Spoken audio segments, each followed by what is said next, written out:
बाबा, आप आज गर्मा गर्म पानी पूरी बनाकर तैयार रखना। आज मेरे साथ सौम्या भी आएगी शाम को आपके हाथ की पानी पूरी खाने। हाँ हाँ लाडो, आज तुम दोनों सहेलियां कॉलेज से लौटते वक्त मेरे ठेले में आना।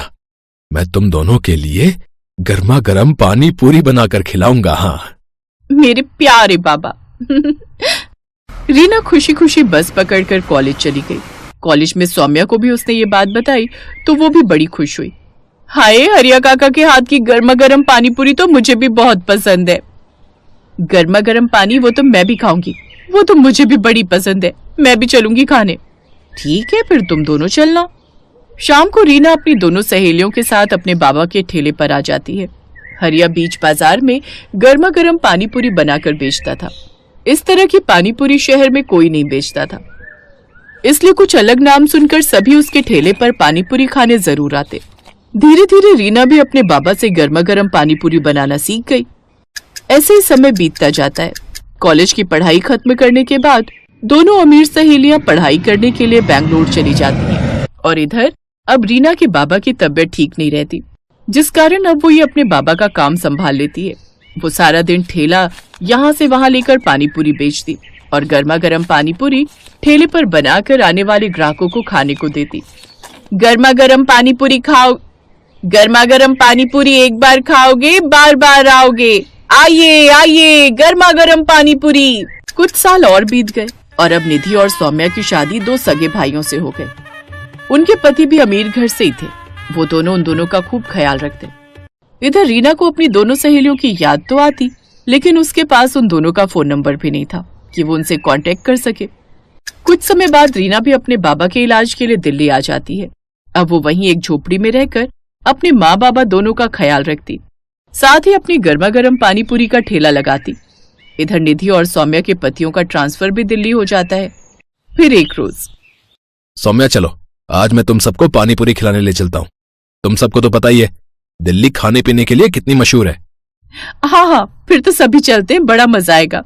वो सभी सुखीराम पानी पूरी वाले की पानी पूरी खाने खान मार्केट चले जाते हैं, जिसे खाकर सौम्या कहती है, मुझे तो यहाँ की पानी पूरी बिल्कुल पसंद नहीं आई। हाँ सौम्या, और खाकर तो देखो। सौम्या बिल्कुल ठीक कह रही है, वो स्वाद नहीं है इसमें, हमें नहीं खानी और पानी पूरी। पानी पूरी तो हरिया काका और हमारी दोस्त रीना बनाती है, लेकिन पता नहीं अब वो कहाँ है। कमाल है, इतनी बढ़िया तो है। खैर, मैं तो एक प्लेट और खाऊंगी। ऐसे ही समय बीतता है। फिर एक रोज, यार निधि पता नहीं अपनी दोस्त रीना कहाँ होगी, कैसी होगी। कॉलेज छोड़ने के बाद उससे कभी मिलना ही नहीं हुआ। हाँ यार, मुझे भी उसकी बड़ी याद आती है। एक बार जब कानपुर गई थी अपनी कजिन की शादी में तो उसके घर भी गई थी, लेकिन वहां ताला लगा हुआ था। काश वो हमें फिर मिल जाए। ऐसे ही समय बीता। एक रोज सौम्या का पति अंकित, सौम्या कल मेरे ऑफिस के एक क्लाइंट की शादी है, तुम सबको भी वहां चलना है। हाँ, इसीलिए तुम दोनों भी रेडी हो जाना, और माँ और प्रीति भी साथ चलेगी। उसने बार बार रिक्वेस्ट की है कि सबको पार्टी में साथ लाएं। अच्छा ठीक है, हम सब तैयार रहेंगे। निधि तू वो पर्ल्स मेकओवर वाले को अभी से बुक कर ले। ठीक है, मैं आज ही फोन कर देती हूँ। फिर अगले दिन वो सभी शादी में तैयार होकर चले जाते हैं। वो एक काफी बड़ी पार्टी थी जिसमें तरह तरह के स्टॉल लगे हुए थे। वो दोनों एक तरफ खड़ी थी, तभी उनकी ननद प्रीति आती है। निधि भाभी, सौम्या भाभी, आप यहाँ के गोलगप्पे खाकर तो देखो, कसम से आज तक इतने अच्छे गोलगप्पे आपने नहीं खाए होंगे। अरे नहीं प्रीति, हमें नहीं खाने। वो सच कह रही है बहू, तूने यहाँ के गोलगप्पे खाए ना तो तू अपनी उस दोस्त के गोलगप्पे भी भूल जाएगी जिसकी तुम दोनों तारीफ करती फिरती हो। निधि और सौम्या दोनों उस पानीपुरी के स्टॉल पर जाती हैं जहाँ वो खाती हैं गर्मा गर्म पानीपुरी। अरे ये गर्मा गर्म पानीपुरी, इनका स्वाद तो बिल्कुल ऐसा है जैसे अपनी रीना के बाबा बनाते थे, और रीना भी। अरे भैया, ये गोलगप्पे किसने बनाए हैं? बहन जी, ये तो अंदर एक मैडम बनाती जा रही हैं और इस स्टॉल पर हम बेच रहे हैं। ये तो वही गोलगप्पे। जल्दी चल सौम्या। वो दोनों अंदर जाती हैं जहाँ रीना गर्मा गर्म गोलगप्पे बना रही थी। सौम्या और निधि को वो देखती है तो बड़ी खुश होती है। सौम्या, निधि, तुम दोनों यहाँ, तुम दोनों की शादी हो गई, कितनी अच्छी लग रही हो तुम दोनों। ये सब छोड़ और आकर पहले हमारे कलेजे से लग जा यार। ये बता रीना, तू इस हालत में कैसे? इतनी पढ़ी लिखी होकर भी तू ये सब शादी में गोलगप्पे बनाकर बेच रही है। क्या बताओ दोस्त, इस गरीब की जिंदगी में ना जाने ऊपर वाले ने कितने दुख लिखे हैं। कॉलेज खत्म होने के बाद अचानक बाबा की तबीयत खराब रहने लगी, इसलिए घर खर्च चलाने के लिए मैं पानी पूरी बनाकर बेचने लगी। फिर बाबा के इलाज के लिए मैं उन्हें दिल्ली ले आई, लेकिन एक रोज अचानक उनकी मौत हो गई। अब खुद को संभालिए, अब वो कभी नहीं लौटेंगे। इन्हें कैंसर की बीमारी थी जो इनके लंग्स तक फैल चुकी थी। फिर खुद को संभाल कर रीना ने अपने पिता का दाह संस्कार किया, लेकिन पिता के जाने के बाद उसकी माँ भी सदमे में चली गई और उन्होंने भी बिस्तर पकड़ लिया। और फिर एक रोज, मेरी बच्ची, मेरे अलावा तेरा इस दुनिया में है ही कौन? अगर तेरे हाथ पीले हो जाते तो मैं बेफिक्र होकर मर सकती थी। नहीं माँ, मैं बड़े से बड़े अस्पताल में तेरा इलाज कराऊंगी। रीना ने दिन रात पैसे जमा किए थे। उसके पास जो भी थोड़ी बहुत जमा पूंजी थी वो सब माँ के इलाज में खत्म हो गई। साथ ही कुछ पैसा कर्ज पर उठाती है, लेकिन वो भी खत्म हो जाता है। और इन सब के बाद भी वो अपनी माँ को नहीं बचा पाई। तू भी मुझे छोड़कर चली गई माँ, अब मैं अनाथ हो गई। मैं किसके भरोसे रहूंगी? अब मैं थकी हारी काम से आऊंगी तो कौन मेरे सर पर प्यार से हाथ फेरेगा माँ? कौन? उस दिन के बाद मैं अकेली दिल्ली की सड़कों पर गर्मा गर्म पानी पूरी बनाकर बेचने लगी और अपना पेट पालने लगी और शादी ब्याह के ऑर्डर भी लेने लगी। तू मत रो रीना, अब तू अकेली नहीं है। तेरे पास तेरी ये 2 सहेलियां हैं, यानी कि बहनें। अब से हम तेरा खूब ख्याल रखेंगे। हाँ चलो, तुम्हें सबसे पहले अपने ससुराल वालों से मिलवाते हैं। वो दोनों रीना को अपने ससुराल वालों से मिलवाती हैं और सारी बात बताती हैं। अब वो सौम्या को अपने घर में ही रहने के लिए कमरा दे देते हैं। साथ ही उसके लिए एक बड़ी दुकान भी खुलवा देते हैं जिसमें वो गर्मा गर्म पानी पूरी बनाकर बेचती है। अब उसका काम और भी अच्छा चलने लगता है और कुछ ही दिनों में वो खुद का रेस्टोरेंट खोल लेती है।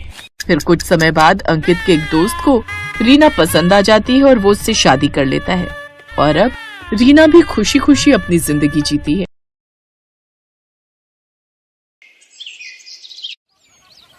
अरे भाई, कैसे दिए गोलगप्पे? 50 रुपए की प्लेट है। और एक प्लेट में कितने गोलगप्पे? 6 गोलगप्पे होंगे। और कितने? अरे बाप रे बाप, 50 के 6 गोलगप्पे, इतने महंगे? तभी सोचो तुम्हारी दुकान में भीड़ क्यों नहीं है।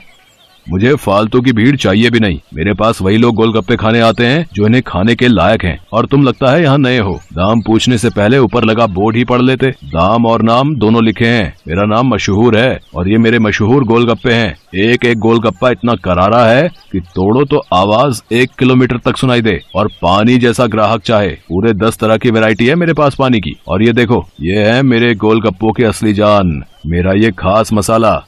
हाँ हाँ, ये सब तो ठीक है, पर फिर भी 50 रुपए वाकई बहुत ज्यादा है। दाम तो यही है और यही रहेगा। अब तुम देख लो कि तुम मेरे गोलगप्पे खाने के लायक हो या नहीं।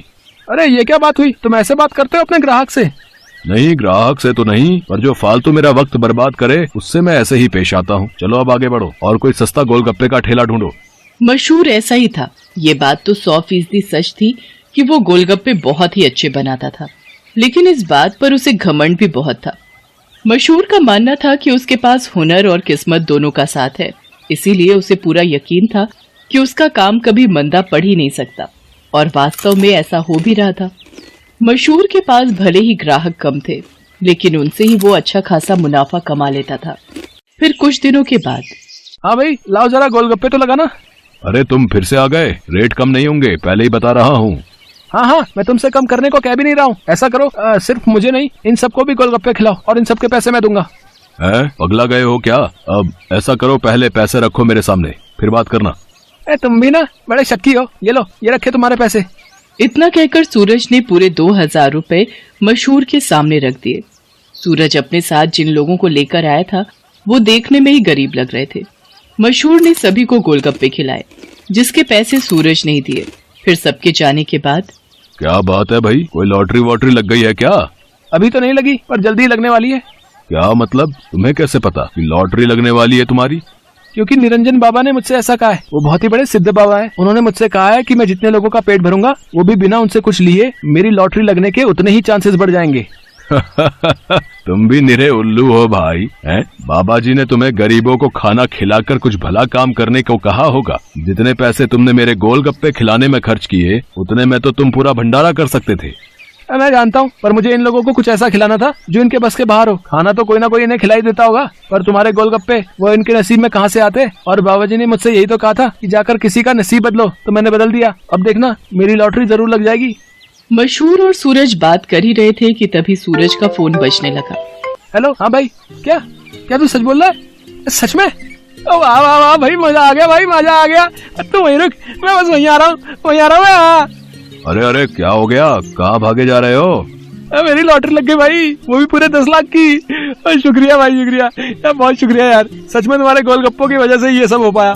अच्छा अब मैं चलता हूँ, मैं फिर आऊंगा और अगली बार और ज्यादा लोगों को लेकर आऊंगा, तुम तैयार है ना? इतना कहकर सूरज वहाँ से चला गया, लेकिन मशहूर को सोचने पर मजबूर कर गया। मेरे गोलगप्पे ऐसा भी कर सकते हैं, मुझे तो पता ही नहीं था। अगर मुफ्त में मेरे गोलगप्पे खिलाकर इस लड़के की किस्मत खुल सकती है तो फिर मेरी क्यों नहीं? हाँ, अब से मैं भी लोगों के नसीब बदलूंगा।